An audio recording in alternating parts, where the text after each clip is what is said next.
Mga kapatid, maingay ang social media ngayon, 'no, at pinag-initan nga ni Kalbo na pagsampahan ng kaso ang mga vlogger na napakalat ng fake news, 'no. May nagsasabi na itong presidente natin ay patay na nung nakaraang araw, 'no, nung 2:15 ng madaling araw. May sabi pa na nasa ICU o ang iba ay ang sabi ay may stage 4 cancer, 'no. At 50-50, oo, ang Pangulo.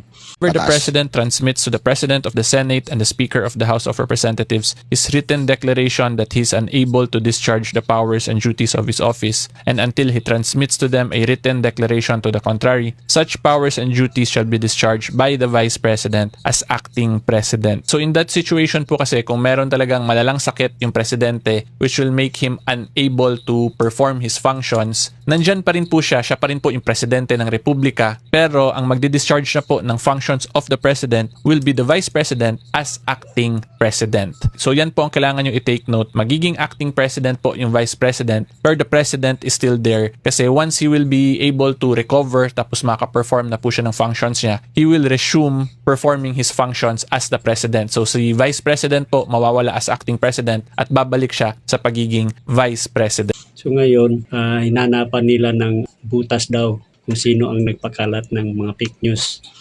So dapat lang sana, kasi may karapatan man ang taong bayan na malaman kung anong kalagayan ng health ng Pangulo, 'no? Kung siya ay malusog pa o kaya pa niyang gampanan bilang isang presidente ng Pilipinas.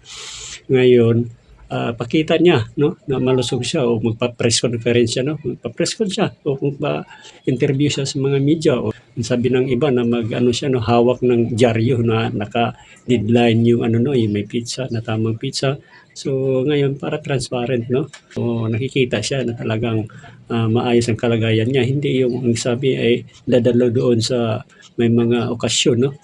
Ngayon hindi pala nakapunta. Oo, kasi may karamdaman o gano'n. O hindi natin alam ang kalagayan. So may karapatan tayo, hindi yung tinatakot na kakasuhan, no? O marami namang ano diyan, mga vlogger na bayaran na at saka nagpapalabas sila ng mga ano, clips ng mga luma. Meron pa nga daw yung si Enrile lumabas o may mga video na pinatong lang, edited, no? O, marami.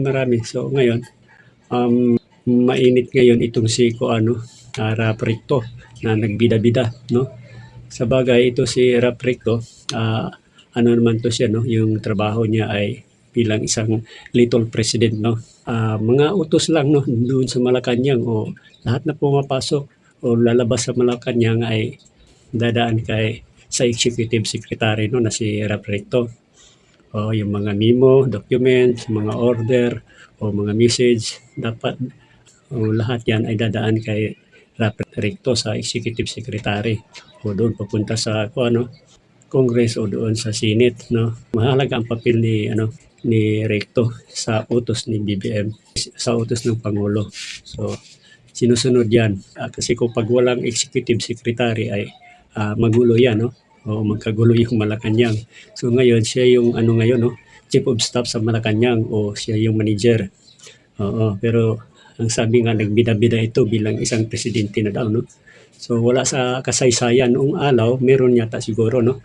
Sa Commonwealth pa, pero sa constitution na ginagamit natin ngayon ay wala na yan, no? Ang successor, no, ng presidente ay ang Vice President. Dalawa kasi ang presidente natin, no? Ang isa ang Vice. So walang pangalan ang Executive Secretary na bilang successor, no?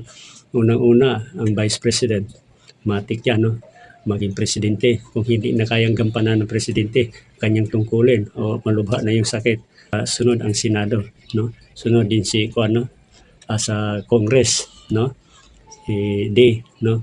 Then sunod niyan ang Chief of Justice, no? Si Alexander Gismondo. Ngayon, yan lang ang succession, no, ng presidente. Hindi yung wala yung executive secretary na nagbida-bida daw ngayon. So ganito na lang mga kapatid, no, kayo bahalang humusga. No. Bye-bye.